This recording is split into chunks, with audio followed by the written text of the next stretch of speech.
안녕하십니까. 오정근의 속속 경제 오정근입니다. 어제 7월 27일 휴전 기념일을 맞이해서 어제 정부는 남북 간에 그동안에 끊어졌던 통신 연락망을 전격 복원했다 이런 발표를 했습니다.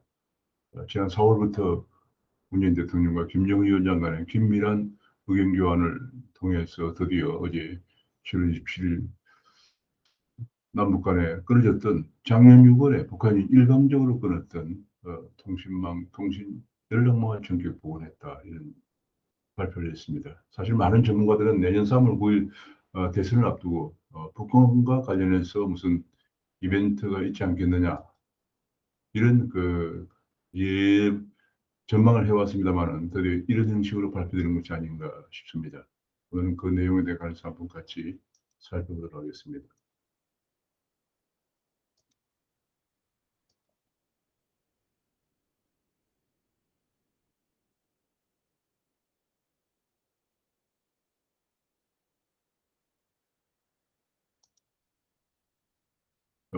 남북 통신연락선 전개 복원, 대선 앞둔 북풍 정치인가 하는 제목으로 그동안 언론에서 보도된 걸 중심으로 정리를 해 드리겠습니다. 우선 남북 통신연락선이 전격 복원됐다는 발표가 있었습니다. 어제 오전 10시에 연결했다 이런 발표를 했습니다. 양측이 정전협정 68도를 기념해서 동시에 발표했다. 4월부터 수차례 친서를 교환한 끝에 상호 신뢰 회복을 노력하도록 합의를 봤다. 이런 얘기를 했습니다. 아마도 일각에서는 화상 정상회담, 코로나 때문에 직접 대면 정상회담은 힘들겠지만 화상 정상회담 기대감이 높아지고 있다. 이런 분석이 나왔습니다. 임기 말에 남, 어, 남한에서는 문재인 대통령의 임기 말이고 또 내년 대선을 앞두고 있고 북한에서는 지금 굉장히 심각한 거지. 서로 간에 의중이 맞아 떨어진 것이 아니냐 그런 분석이 나왔습니다.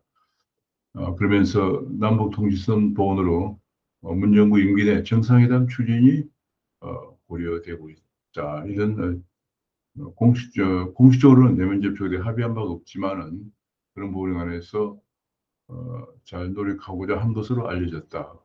문 대통령도 정부 관계들에게 정상회담과 관련해서 잘 노력해보자고 한 것으로 알려졌다라고 했습니다. 4월부터 잘 친서를 교환해서 서로 잘 노력해보자 정상회담을 위해서 이런 내용이 오갔다는 보도가 나왔습니다.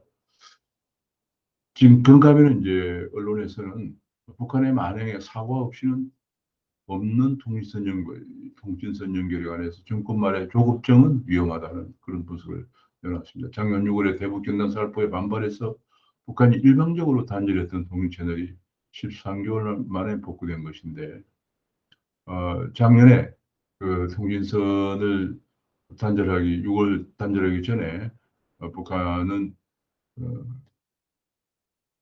단절한 이후에 북한은 우리 세금 179억 원이나 들어간 남북 공동 연락사무소를 기습 폭파를 하고 또 그 이후에 실종 공무원 사사로 시신 훼손을 한 데다가 탄도미사일 발사 등 무수한 도발이 뒤따랐습니다. 정부는 그런 북한의 행보에 사과도 없었는데도 불구하고 행보에 감옥하고 고용정책의 결과로 어, 통신망 연계를 강조해서는 안 된다 그런 얘기입니다. 남북 관계를 정치에 이용하려고 하는 쇼라는 비판도 나오고 있고요. 문제는 바이든 행정부가 실질적 비핵화 조치 없이 제재 완화는 없다는 원칙을 수차례 천명한 점을 기억해야 한다는 얘기입니다. 지금 북한은 남한을 이용해서 대북 제재에 완벽한 대북 제재를 가하고 있는 그로 인해서 북한의 경제난이 가중되고 있는 상황이기 때문에 남한을 지렛대로 해서 제재 완화를 도모하려고 하는 그런 도중이 아니겠느냐 이런 것 때문에 또 남한대로 정권 말에 남북 문제를 또 대선에 이용하려고 하는 그런 북풍을 이용하려고 하는 그런 정권만의 조급증은 위험하다 하는 그런 분석이 나오고 있습니다. 지금 북한은 2019년 2월 베트남 하노이에서 열린 2차 북미 회담이 열결된 이후에 그 책임을 한국 정부에 돌리면서 한국을 전능하다, 봄날은 오지 않을 것이다 등등 독설을 퍼붓고 지난 6월 9일에는 남조선 것들과 일체 접촉 공간을 완전 격파한다고 하면서 바로 통신선을 끊고 일주일 뒤인 6월 16일에는 개성공단 내 남북 공동 연락사무소를 폭파하기도 했습니다. 지금 그런데 이제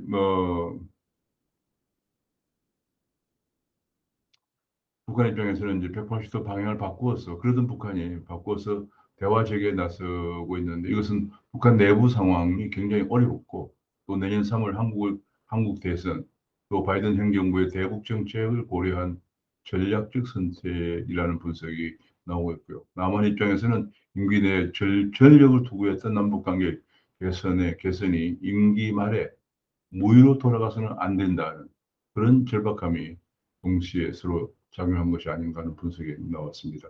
북한에서는 코로나 지원을 노리고 있고 또 문 대통령 입장에서 임기 말에 성과에 다급한 나머지 남북 간의 이런 합의를 본 것이 아닌가 하는 그런 분석도 나오고 있습니다. 그래서 청와대에서는 고위급 정상회담을 거쳐서 고위급 화상회담을 거쳐 정상 간 대화도 추진하고 있는 것이 아닌가 하는 분석이 나왔습니다.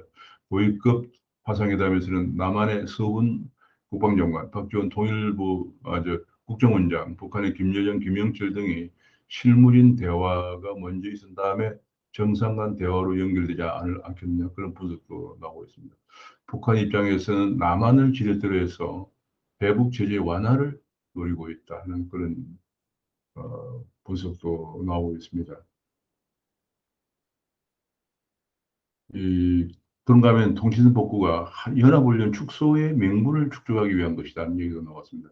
지금 8월 달에 한미 연합훈련이 있는데 이 연합훈련 축소의 명분을 축적하기 위한 것이기 때문에 북한으로서는 한미 연합훈련 8월 다음 달에 있는 한미 연합훈련에 촉각을 곤두세우고 있다 그런 얘기도 나오고 있고요. 또 한 가지는 어, 2022년 베이징 동계올림픽을 계기로 해서 남북 정상회담 등을 아마 거물입의 남북 정상회담을 추진하는 그런 방향으로 가지 않겠느냐 그런 분석도 나오고 있습니다. 지금 북한은 굉장히 어려운 식량난도 지금 코로나뿐만 아니라 식량난에 북한이 굉장히 심각한 상황인 것으로 보도가 되고 있습니다. 성장률도 마이너스로 추락하면서 대북 제재 때문에 지금 굉장히 어려운 상황, 경제적으로 어려운 상황으로 제2의 고난의 행군에 들어간 것이 아닌 들어가고 있지 않느냐. 그러면서 김정은 위원장은 자력 경쟁을 강조하고 하는데 그것만으로는 북한의 그 경제난을 해결하기 상당히 어려운 그런 상황이라는 분석이 나오고 있고요. 지금 김정은은 전쟁 못지않은 시련을 겪고 있다. 식량난과 코로나 겹쳐 북경기가 최악이다. 이런 얘기를 하고 분석이 나오고 있습니다. 이런 가운데 우리는 대한민국 정부는 인도적 차원에서 백신과 비료 지원 가능성이 있다. 이런 얘기를 계속 해왔습니다. 뭐 통일부 장관도 이인영 통일부 장관도 계속 북한의 백신 지원 가능성을 얘기를 해왔고요. 지금 그런 얘기가 나오면서 남한에서 지금 우리 대한민국에서 백신이 부족해서 난리를 피우고 있는 마당에 이것이 과연 온당한 얘기냐는 그런 지적까지도 나왔습니다.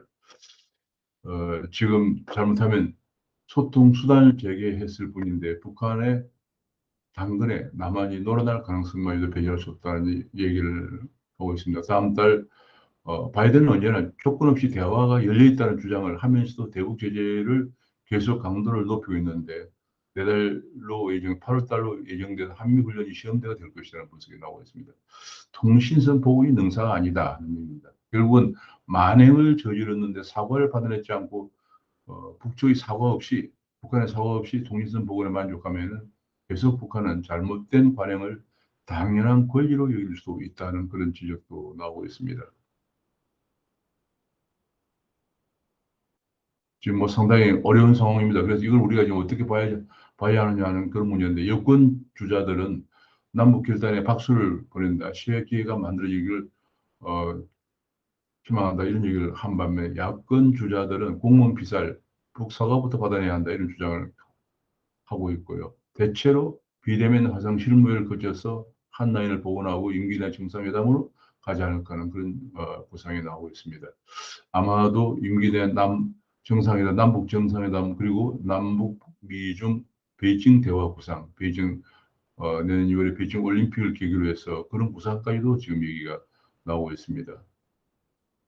하지만 근본적인 남북 긴장 완화는 북한 북핵 폐기 없이는 불가능하다. 한반도를 절멸시킬 핵폭탄을 들고서 화해를 말한다는 자체가 어불성설이다. 김정은이 바라는 것은 북핵은 그대로 보유하면서 대북 제재를 벗어나는 것이다. 이것이 김정은의 목표죠. 그런 가운데 이제 남한 지금 정부 여당 입장에서는 다음 대선을 앞두고 또 남북 간의 새로운 이벤트, 예컨대 뭐 이런 실무 회담을 거쳐서 남북 간의 뭐 이산가족 상봉이라든지 여러 가지 그런 이벤트를 마련할 수도 있습니다. 그래서 그렇게 되면은 상당히 지금 또 대선 구도가 흔들릴 수도 있는 상황이기 때문에 이런 부분이 지금 굉장히 신북풍이죠. 대선 북핵 폐기 진전도 없는데 대선 전에 남북 쇼를 노리나 이런 분석도 나오고 있고요. 또 한 가지는 10여 회나 친서를 교환했다는데 북한에 도대체 무슨 의지를 주었느냐 하는 얘기도 밝혀야 한다는 얘기가 나오고요. 심지어 여권에서는 종전선언까지 가야 한다. 이런 성급한 주장도 하고 있습니다. 지금 북한의 핵은 그대로 둔 채 종전선언을 하면 종전선언은 곧 평화협정으로 연결되고 그 평화협정은 미군 철수로 연결되는데 그럴 경우에 우리가 과연 북한을 상대할 수 있겠느냐? 핵을 이고 있는 핵을 어, 다량 보유하고 있는 북한을 상대할 수 있겠느냐는 그런 절대적인 방위 문제가 제기되는데 불구하고 지금 여권 일각에서는 종전선언까지 해야 한다 이런 주장을 하면서 호들갑을 들면서 대선용 신북풍이 우려된다는 그런 지적이 나오고 있습니다. 지금 임기 말 남북 이벤트에 집착하지 말고 북핵 폐기에 주력해야 한다. 뭐 너무나 당연한 주장인데요. 지금 이런 그 남북 통일선 부분이 어떻게 하면 북핵 폐기와 한반도 평화로 연결될 것인가 하는 데 역점을 보이는데 북핵 폐기가 전제가 돼야 한다는 얘기죠. 그런 가운데 우리가 지난 경험을 돌이켜 보면은 금년 초만 하더라도 바이든 정부가 출범한 이후에 북한은 미사일을 릴레이 도발을 했습니다. 그야말로 바이든이 기자회견 19시간 전에 각종 무력 시위를 좀 이제 계속 미사일을 릴레이 도발을 했고요. 지금 뭐 1월 20일, 3월 20일, 3월 21일 뭐 계속 미사일 발사를 했습니다. 했고 또 바이든 취임 후에도 탄도미사일을 또 발사하고요. 근데 우리 과거 경험을 한번 볼 필요가 있습니다. 이게 이제 고난의 행군이 1996년부터 2000년까지 있었는데 고난의 행군이 있었는데 1997년에 김대중 정부가 출마해서 북한에 지원을 하기 시작했습니다. 햇볕 정책이라는 거죠. 햇볕 정책을 하기 시작하면서 북한이 드디어 이제 좀 살아났습니다. 고난의 행군 마이너스 성장을 하다가 그러다가 지금 계속 핵 도발을 하면서 최근 들어서 2017년부터 그래서 북한의 제재가 강화되면서 다시 북한은 마이너스 성장으로 곤두박질 치면서 지금 북한은 경제난에 가중되고 있는 그런 상황입니다. 지금 문제의 포인트는 이렇게 그 고난의 행군이 끝나고 대북 지원이 요 빨간 막대 그래프가 대북 지원액인데요. 대북 지원이 김대중 정책의 정부 햇볕 정책, 노무현 정부 이렇게 많이 대북 지원이 이루어지고 고난의 행군이 어느 정도 좀 마무리된과 동시에 북한이 시행한 것이 핵실험과 미사일 발사 실험입니다. 1996년부터 2000년까지 고난의 행군에 시달리고 있던 북한이 거의 그 당시에는 뭐 제가 기억으로는 많은 언론에서 많은 전문가들이 흡수 통일 얘기도 나올 정도로 북한이 그야말로 완전히 붕괴되는 수준까지 갔었는데 김대중 대통령의 햇볕 정책으로 인해서 비사희생한 북한이 비사희생하자마자 2006년 10월에 1차 핵실험을 하고요. 그 다음에 2006년 7월에 장거리 미사일 시험 발사를 합니다. 그 다음에 2009년도에 2차 핵실험, 2013년에 3차 핵실험, 2016년에 수소폭탄 실험, 2015년에 핵탄두 표준화 국외과 16년에 2017년에 6차 ICBM용 수소폭탄 실험까지 합니다. 미사일도 2006년 장거리 미사일 시험 발사에 이어서 2009년에 또 장거리 미사일 시험 발사를 하고 2012년에 장거리 미사일 발사에 성공을 합니다. 이런 일이 어느 정도 자리를 잡아가면서 드디어 북한은 자신감이 붙은 북한은 2010년에 천안함을 피격하고 2010년에 3월에 천안함 피격하고 2010년 11월에 연평도를 포격합니다. 도발을 하는 거죠. 어느 정도. 그러니까 지금 제가 강조해 드리고 싶은 부분은 고난의 행군이라고 하는 아주 절명의 순간을 김대중 대통령 햇볕 정책과 노무현 정치의 정부의 대북 지원에 힘입어서 벗어나는가 동시에 북한은 핵실험과 미사일 발사 실험을 하고 그 실험이 어느 정도 진행이 되면서 자신감이 붙은 북한은 천안함 피격과 연평도 포격 같은 도발을 하기 시작했다는 겁니다. 그리고 2018년에는 북미 회담이 진행되면서 어느 정도 좀 잠잠하다가 2019년 2월에 북미 회담이 결렬되면서 또 13차례나 탄도미사일을 발사하고 금년에 바이든 행정부가 출마하자 또다시 릴레이 미사일 발사를 발사를 하고 있는 그런 상황입니다. 이런 상황 속에서 지금 북한이 계속 이렇게 경제가 어려운데 다시 어려운 속에서 지금 다시 우리가 북한을 지원했을 때 어떤 결과를 가져올 것인가 하는 것입니다. 여기서 본 것처럼 다시 또 북한이 지금 제2의 고난의 항공기에 들어갔는데 이 고난의 항공기를 우리가 지원해서 인도적 지원을 어느 정도 또 벗어나면 또 어떤 일이 벌어질 것인가 하는 문제입니다. 그렇기 때문에 북핵의 완벽한 폐기, 흔히들 CBID라고 그러죠. 컴플리트리 완벽하고 정면 가능하고 리버시블 되돌릴 수 없는 그런 완벽한 디스트럭션, 북핵 폐기가 없는 가운데서 지원했을 때 뒤에 다가올 감당할 수 없는, 게다가 남한은 무슨 종전선언이 평화협정이 해서 미군까지만 물러가는 상황이 전개된다 그러면 우리 남한은 하루아침에 1975년에 공산화됐던 남베트남 신세를 면치 못할 가능성도 있다는 점을 우리는 유념해야 되겠습니다. 이런 중차대한 문제를 대선을 앞두고 남북 쇼 형식으로 진행돼서 정말 안 되겠다는 생각이 들어서 오늘 제가 긴급히 간단하게 저 경제 풍사 전문가는 아니지만은 경제 전문가로서 이런 현황을 말씀드리면서 오늘 간단히 소회를 마칠까 합니다. 감사합니다.